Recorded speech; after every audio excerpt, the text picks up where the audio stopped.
Welcome to The Key, Inside Higher Ed's podcast for news, analysis, and insights.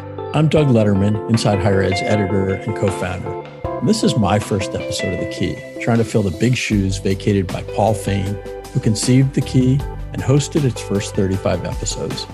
My colleagues and I deeply appreciate that and all of Paul's many other contributions over nearly a decade at Inside Higher Ed, and we wish him well in his next phase. It'll probably take me a little time to figure out whether and how The Key might change going forward.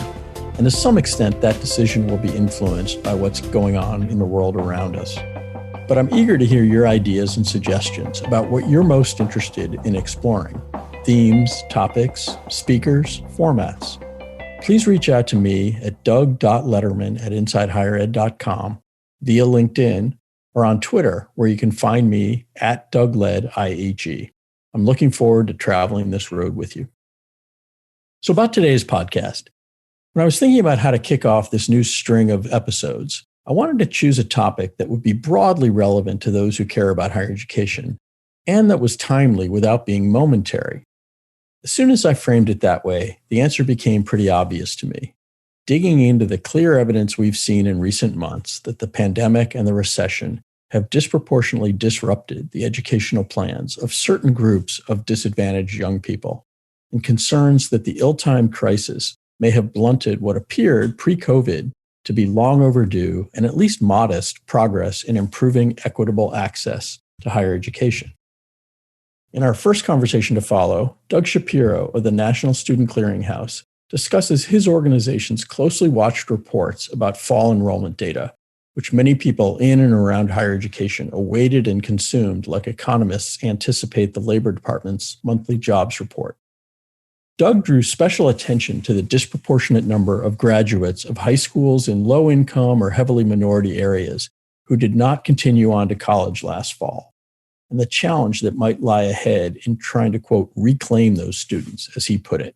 The lower-income students, I feel that they've most certainly lost a very important window of opportunity because, as we said, they're on the wrong side of the digital divide. It's not a choice. They're caring for children or family members or simply need to work more to support their families. Those aren't choices, and I don't see those imperatives changing anytime soon. Then we were joined by Juana Sánchez, a senior associate at HCM Strategists, to share her concerns about the particularly vulnerable status of continuing students, particularly transfer and adult students. As more students are really thrown off course, as they get off path, they're going to now be students that we need to think about as stopped out students, as prospective transfer students, and we probably need to have a more robust set of tools in our toolkit to really effectively engage these returning adult students. And so I think those will be strategies that we need to develop and deploy, not just in the spring term, but probably for many terms to come and in the years ahead. Now on to today's episode and these engaging conversations. Hope you enjoy them. So our first interview this week is with Doug Shapiro, who is Vice President for Research at the National Student Clearinghouse and Executive Director of the Clearinghouse's Research Center. The Clearinghouse began publishing enrollment data on roughly a monthly basis for the first time this fall, and those reports were eagerly anticipated and then devoured by many people in the higher ed ecosystem.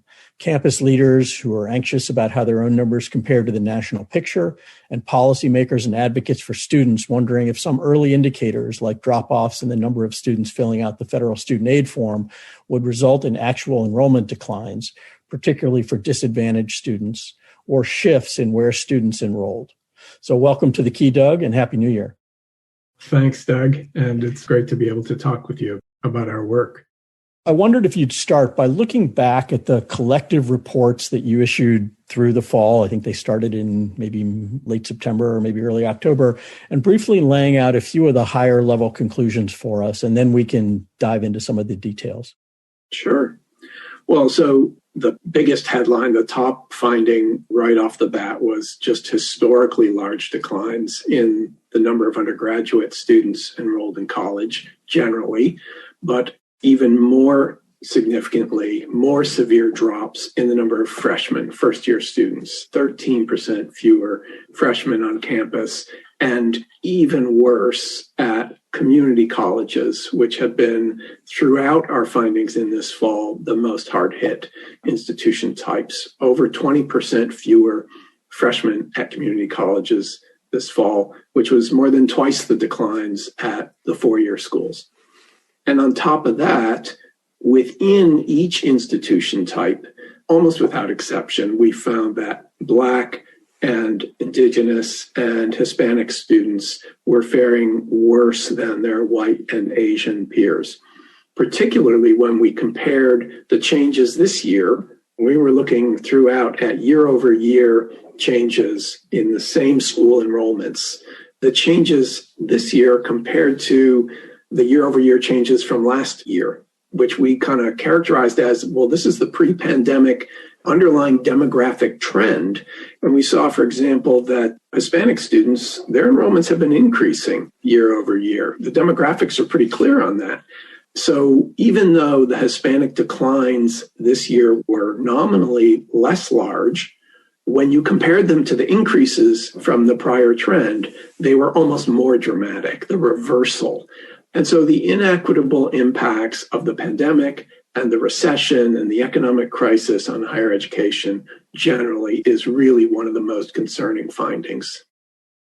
And that's part of why we're talking to you. That concern has come up in a lot of conversations I've had recently with presidents and others, and our reporters are having, where they're really focused on, it seems to me, and I don't want to overstate this, but there had been some progress, I think, and some of it's pure demographics, but some of it, I think, is also an awareness among higher education institutions about the demands, putting aside the pressure from the last summer's Black Lives Matter protests and other things, but some positive momentum in terms of greater access to higher education for underrepresented groups. And again, don't overstate the progress, but there had been some of that. Is that a concern you have, that there has been a blockage or a reversal? Well, it's absolutely. And, I think if anything, the crisis has heightened these concerns. And it's been a very important part of our efforts to try and pick that apart and show as much as we could how the effects were different for different groups of students and students from different schools.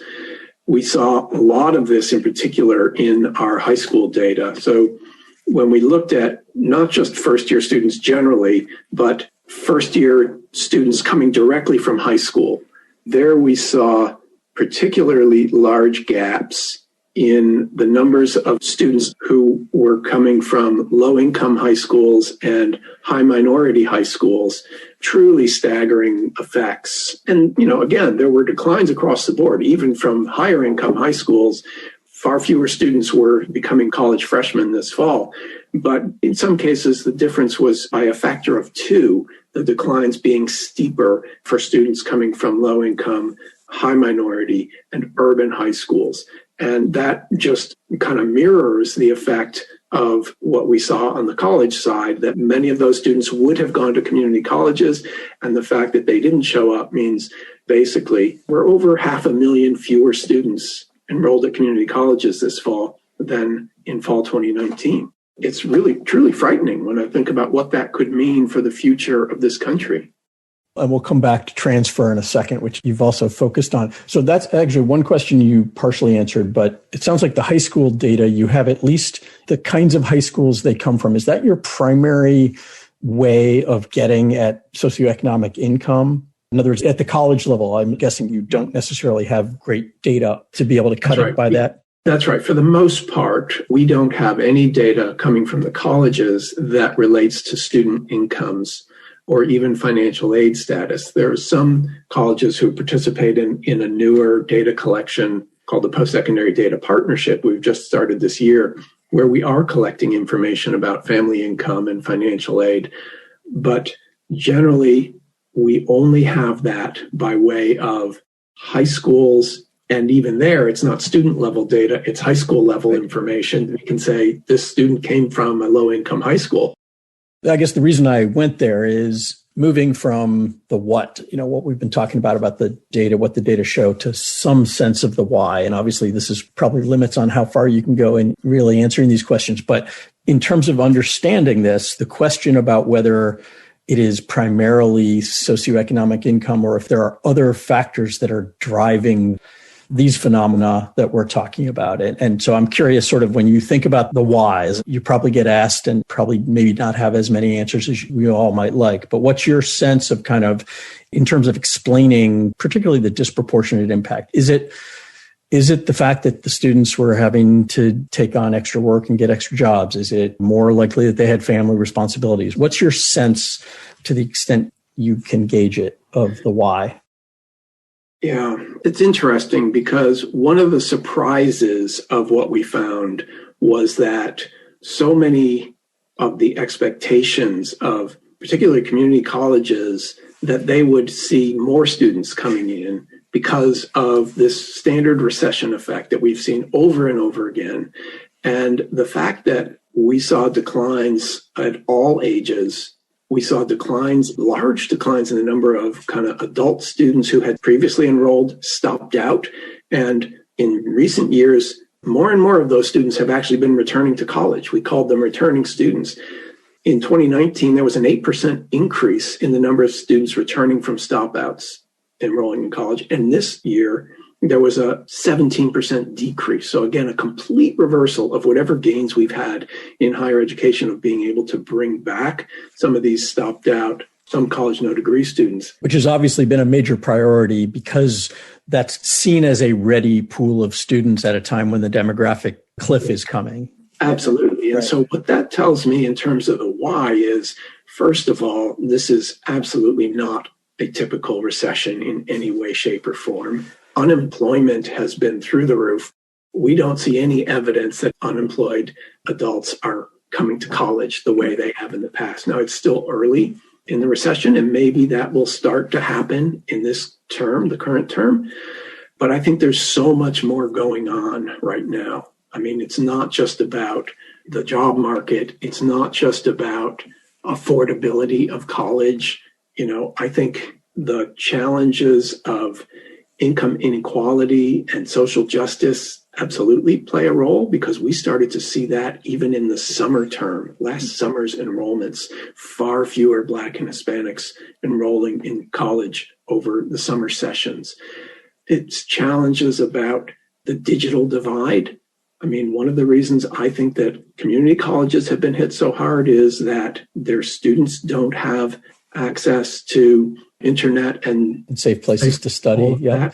And on top of that, the community colleges themselves, many of the courses and programs that they offer are very difficult to offer online. We saw really steep declines, very surprisingly in some cases, in students enrolled in kind of vocational, technical, really hands-on programs like criminal justice and firefighting. And I think that many of these students, it goes back to really basic needs. I mean, they're doubling up on low-wage jobs, just extra shifts, feed their families, and pay their rent. And college is just not possible. Some of the questions you raised suggest that there may not be an immediate turnaround, even when people feel safe because of the pandemic, and maybe people start hiring again to some extent. But we're quite a ways away from that. We do know that people who don't enroll right away, there are differences in the extent, in the degree to which they tend to enroll eventually and how long it takes. And I guess that's, again, some of the people I've talked to have been worried that some of these people who are choosing not to enroll, there's a fear they may be not necessarily lost forever, but won't just delay for a semester necessarily. And so obviously people are going to be watching your first reports about the winter and spring enrollments when they start coming. But do you have any kind of sense about sort of what we should be looking for besides the obvious in terms of how momentary the fall numbers were? How are you thinking about sort of what's immediately ahead and over the next year or so? Well, I think the biggest concern is the freshmen, the first-year students. And I think it's really important that we kind of separate out what I increasingly see as two very different phenomena. The higher income students that are opting to take gap years this fall, typically from very highly selective colleges because they just prefer an on-campus experience or whatever. They'll be just fine.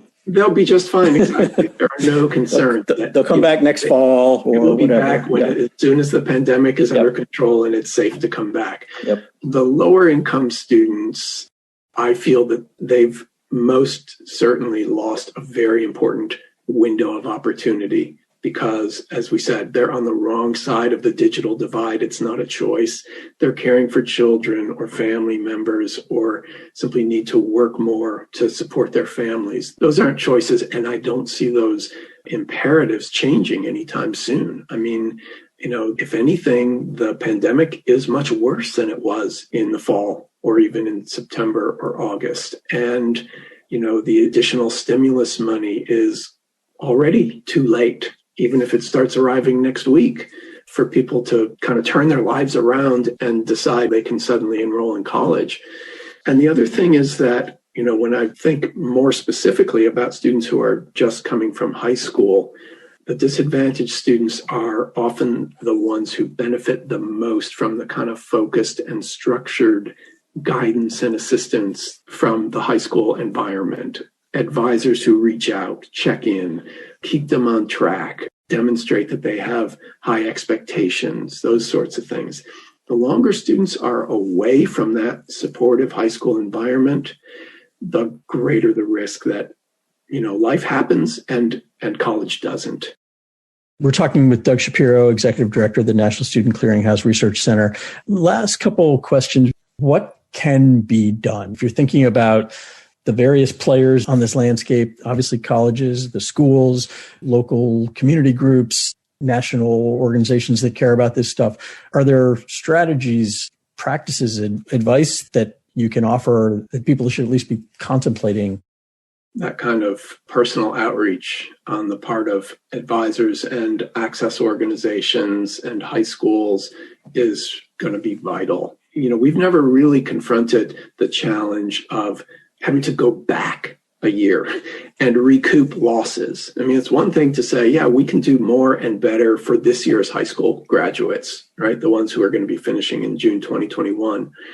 But to have to find and reconnect with last year's high school graduates who didn't make it to college is really a monumental undertaking. And I think, I hate to lay everything on the high schools. They're way under-resourced to begin with, even to deal with one class at a time. The colleges are certainly going to be very motivated because they need to recover some of their enrollment losses. And yet, how do they go about finding these students, the ones who weren't on the radar in the fall? So I think in some cases, they'll have to really turn to their kind of feeder high schools, particularly schools that are focused on some of these more disadvantaged students. The high schools certainly know who they are, who these students are. And if there's ways that they can partner with those schools and say, let us help you reach out to these students who kind of fell off the cliff last fall, and can we reclaim them? Doug Shapiro, thanks so much for taking the time and really thoughtful and insightful comments. And I'm sure we'll be talking again as we see spring numbers start to crawl out over the next month or two. So thanks again for taking the time and have a good day. Well, thank you.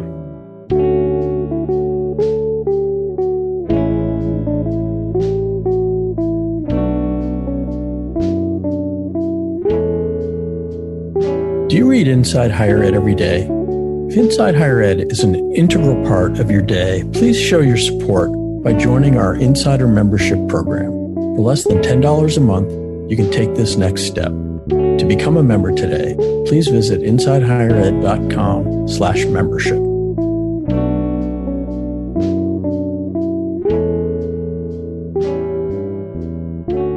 To get another perspective on the fall enrollment data and the disproportionate impact of COVID and the recession on disadvantaged students in higher education, let's turn to Juana Sánchez, Senior Associate on the postsecondary team at HCM Strategists, a public policy consulting firm. Juana was a first-generation college student, and her career so far has focused on increasing postsecondary attainment for students who have been historically underrepresented in higher education. Welcome to The Key, Juana. Thanks so much for having me, Doug. It's good to be with you. So you've obviously seen the enrollment data that has captivated a lot of us for good and bad reasons. What were your key takeaways from them, and what concerns do they raise for you in your work and as you look at the higher ed landscape? Well, like many across the country, I have been eagerly watching the enrollment reports come out. I think for so many of us, we were trying to read the tea leaves and anticipate what would be the impact of this pandemic and ensuing recession on student populations and on enrollment trends. So it was really exciting to be able to better understand what is happening to students through the national data. And I would say that there were a few things that really stood out to me. First, I think seeing the impact of enrollment at community colleges has really risen to the surface for me, recognizing that across the country, community colleges are experiencing a loss of almost 500,000 students. It does make me wonder, who are those students? Where are they going? If they are not coming to higher education, what are the reasons for that? But as I think about who traditionally is served by community colleges, it's not lost on me that many times these are adult students, students from low-income communities, students of color, for whom higher education access is really dependent on their ability to enroll at their local community college. One other piece that really stood out to me from the data that I don't think we had much discussion of thus far was the declines that we saw in transfer student enrollment. I bring that up here because we continue to think of community colleges as such an important entry and access point, not only to important CTE pathways and associate degree pathways, but also as an entry point to the baccalaureate degree. And so as we're seeing transfer enrollment decline by 8%, I'm really struck by what that means for socioeconomic mobility in the future. This short-term kind of immediate impact that we're seeing in fall 2020 enrollment could stand to have much greater consequences in the longer term. Particularly on the groups of students that you're maybe most focused on, the continuing students, the adult students, what's your sense of what has waylaid them in either combination of COVID and the recession from continuing their educational plans? Yeah, I think about this a lot. I started my career as an academic advisor. I am myself a first-gen college graduate. So I think we really need to try to look a little bit beyond the data and to try to understand the student stories. I was struck by how when we think across all institutions, we're seeing that Black, Latinx, and Indigenous students continue to fare worse than their white and API peers.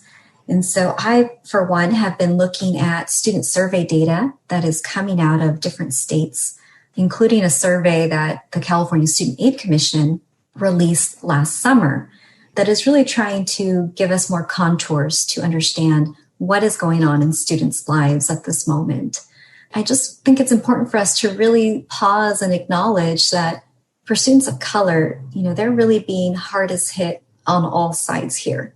As we think about what has been the impact of COVID, of the recession, of the sustained and renewed calls for racial justice, we're seeing that this is really taking a toll on students' financial well-being, on their physical well-being, and on their mental health. And this is showing up in some of the survey responses that we're seeing. So just looking at the California example, the Student Aid Commission there surveyed around 76,000 students statewide. This was both high school seniors and college students who were enrolled in the spring 2020 term. And what they noticed from the college students was, I think, really striking here and tells us a lot about how students are experiencing all of these different stressors on their lives. So first, overwhelmingly, 71% of the college student respondents reported that they were losing income. And so their finances were really making it hard to stay enrolled and to also project that they would come back in the fall term. But when we think about finances, it's not just being able to pay for tuition and books. It's really being able to make ends meet and provide, a roof over one's head. Students in that CSAC survey were reporting, about half were reporting that they were experiencing housing instability, needing to change their housing plans. And again, when they were thinking about what all of this meant for their likelihood to return in the fall, many of them were saying it wasn't going to just be about the academics and their ability to pay the tuition bill. So while many did say they didn't think they would return because they had to work more, Others also cited needing to be present for family obligations or physically relocate to be closer to home. And I think one thing that's also been striking for me to think about is the 15% of those college student respondents who said, frankly, that they needed a break. And I think that is particularly troubling for those of us working in higher education to acknowledge the mental health toll that this prolonged period of stress and uncertainty is really how it's impacting students. And that's something that maybe hasn't been seen as an issue for higher ed institutions, for policymakers to squarely engage with. But I think we need to be realistic and looking at students' comprehensive needs if we are going to then support their ability to stay enrolled or to return to higher education. We've paid a lot of attention to, will students feel safer returning to campus because of COVID in the spring versus the fall? I'm not sure that's the right question. It really sounds like, especially for this group of students, the economic questions, while the mental health and other things are hugely important. If the economy hasn't improved, which in general it doesn't seem like it has meaningfully, many of those students may remain sidelined this spring. And it's obviously too early to have any real sense of how different the spring might be. But have you seen anything that suggests to you that there will be a meaningful change come spring? It's hard to see. I haven't yet seen anything yet that makes me that encouraged that we'll have a different picture this spring. I'm actually thinking a little bit more longer term beyond the spring. What is clear to me from this data is that as more students are really thrown off course, as they get off path, they're going to now be students that we need to think about as stopped out students, as prospective transfer students. And we probably need to have a more robust set of tools in our toolkit to really effectively engage these returning adult students. And so I think those will be strategies that we need to develop and deploy, not just in the spring term, but probably for many terms to come and in the years ahead. Definitely. And a lot of your work through the Tackling Transfer Project and other things has focused on sort of the inadequacies of this ecosystem's ability to help students get back on track or continue. And so when you think about sort of what seems like is going to be increased pressure on that because of just volume, more students who have either now fall into the stopped out category or maybe reassessing whether and how they might continue. What are the major elements of that pre-existing problem that are most in need of attention? And what are the biggest pressure points and problems that need addressing there? That's a great question, Doug. There are a ton of pressure points, I think. I was reflecting on the conversation between you and Doug Shapiro earlier, and there was this wonderful point raised around the need to have a stronger handoff and greater collaboration and coordination between high schools and colleges and universities to ensure that there is kind of a smooth enrollment path for high school graduates to come directly into higher ed. And the same can be said of 2-year and 4-year institutions, that institutions across segments really need to have more of a handoff. They need to have greater coordination to better address student mobility and facilitate students to transfer. And when I say facilitating transfer, I don't just mean the ability of a student to physically move from one institution to another, but to also bring their credits with them and have those credits be counted toward a degree or program of study. We know from the data before COVID that far too few students, particularly students of color, were succeeding in transferring to begin with.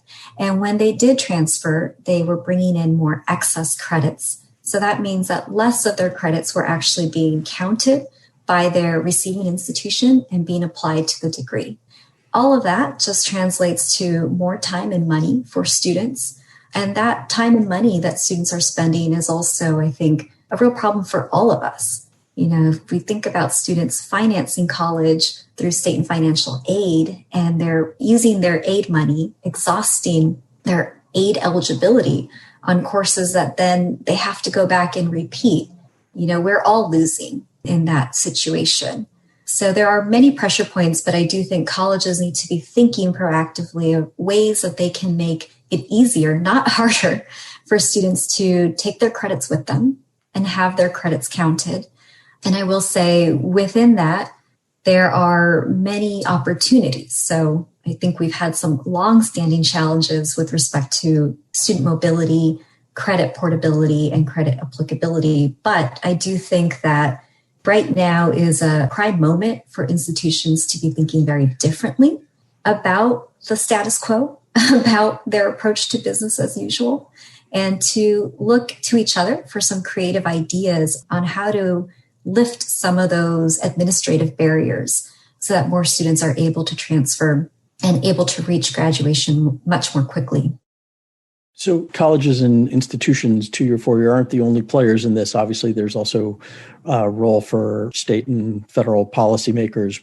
Again, thinking about sort of strategies or solutions to the moment so we don't get too dark and too overwhelmed by it. What are some of the strategies and some of the policy changes that might be enabled or helpful here?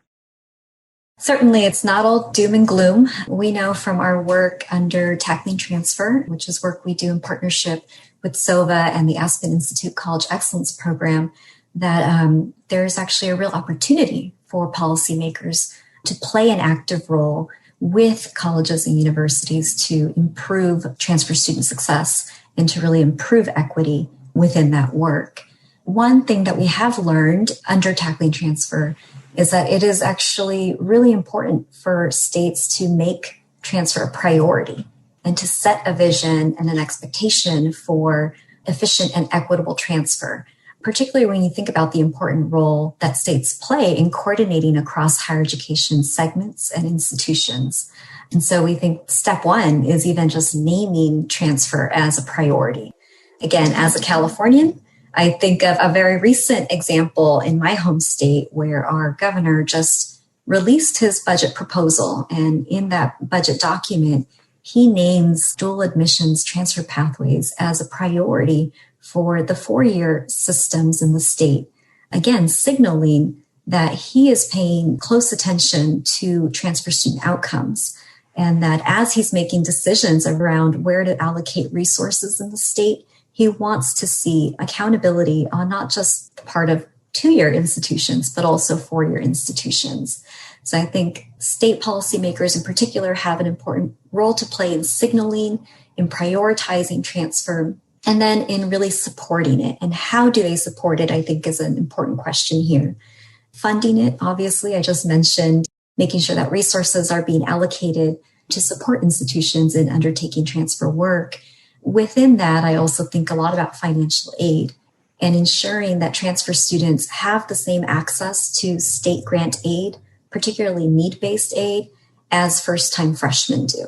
And I think state policymakers can also be very proactive in thinking about coordinating across other social service agencies and helping students be able to access the full range of services, whether that's childcare assistance, food access, housing assistance. These are, again, the comprehensive needs that students have and really reflect the full cost of going to college. And then the last thing I would say that policymakers can also do is helping us better understand student transfer journeys across institutions. And, I was thinking about the data conversation with Doug earlier. And one thing that continues to just be a challenge is to understand transfer across institutions. And so policymakers, I think, have an important role here in providing data so that colleges better understand enrollment patterns, transfer trends, and they need that data to be disaggregated by race and ethnicity, as well as by socioeconomic status, perhaps using Peril as a proxy, so that they know where to focus and how to come up with targeted strategies for different types of returning adults or transfer students. So talking again with Juana Sánchez from HCM Strategists, we posited in the conversation with Doug, and I guess I would as well to you, that there had been the last couple of years, I think we have seen, I'd be interested in your perspective on the amount of progress that had been made, but on equity and access, racial, socioeconomic, et cetera, as a greater priority. Again, some of it through external pressure on institutions, but also some, I think, by increased recognition among particularly sort of the selective institutions that maybe hadn't paid too much attention to it in the past, but in general about the growing need, the requirement that higher education do a better job bringing the increasingly large population of students, underrepresented students, into the higher ed pipeline. It seems to me we'd made some progress in that in the pre-COVID. COVID clearly, from the data that we've just been talking about, has blunted that, and at least temporarily. And I guess the question I'm wrestling with is, how worried are we about a long-term impact on that? That's a great question, Doug. And I would say that before COVID, I was feeling really heartened by, I think, the progress we were seeing across states and institutions, really an increased recognition that our student demographics are changing.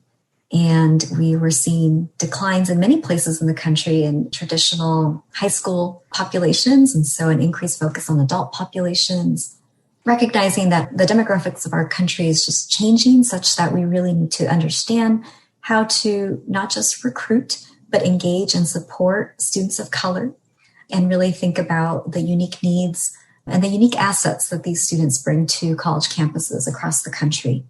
And I would say that now after COVID, that optimism is not totally lost. And I say that because I am seeing that across the country, higher education colleagues are really digging deep and trying to engage on questions around race and racism in this country. They're trying to understand, what does the legacy of slavery, of racism really mean for communities of color today? And I think that's prompting a lot of us to take a hard look and maybe a first-time look at longstanding practices and policies that we've had in higher education that for too long we just assumed were neutral. And so we had certain policies on the books. I'm going to point to another one outside of transfer, but when I think about developmental education or remediation, we thought that these were just neutral policies, neutral practices. But in fact, the data have showed us time and time again that these types of approaches in higher education have actually had a disparate impact by race and ethnicity. And the evidence does not actually support the need for developmental education as traditionally done. And so I think we are in a moment now where we are engaging in hard but necessary conversations around what has been our role in designing higher ed systems to not be neutral places, but to actually be contributing to the racial inequities in our society, in our country. And knowing we have a role might feel discomforting at first, but I think it should also feel empowering, because if we have a role to play in contributing to the problem, that also means we have a role to play in contributing to the solution.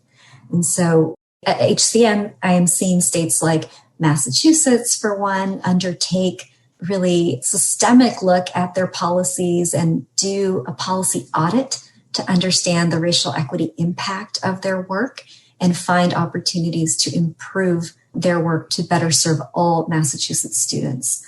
And so I'm heartened by that. I think that this is difficult work, it's necessary work, but we have people listening, paying attention, and asking, how can I be part of the solution right now? And so I think that should give all of us reason for hope and optimism, even when there are many other things going on in the world that want to encourage us to take a turn toward pessimism. I think we actually have a lot to be hopeful for. Okay, well, that's good to try and end on a hopeful note. Thanks, Juana Sánchez, and hope you have a good rest of the day and a good start to the new year. Stay well. Thanks so much. You take good care.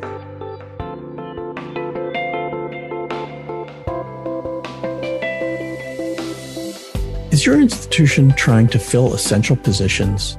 Finding the best talent is challenging, and it's even more vital in uncertain times. Inside Higher Ed Careers offers multiple ways for your team to tap into our 3.5 million unique monthly visitors to find the diverse and talented higher ed professionals you need. Visit InsideHigherEd.com today to learn more.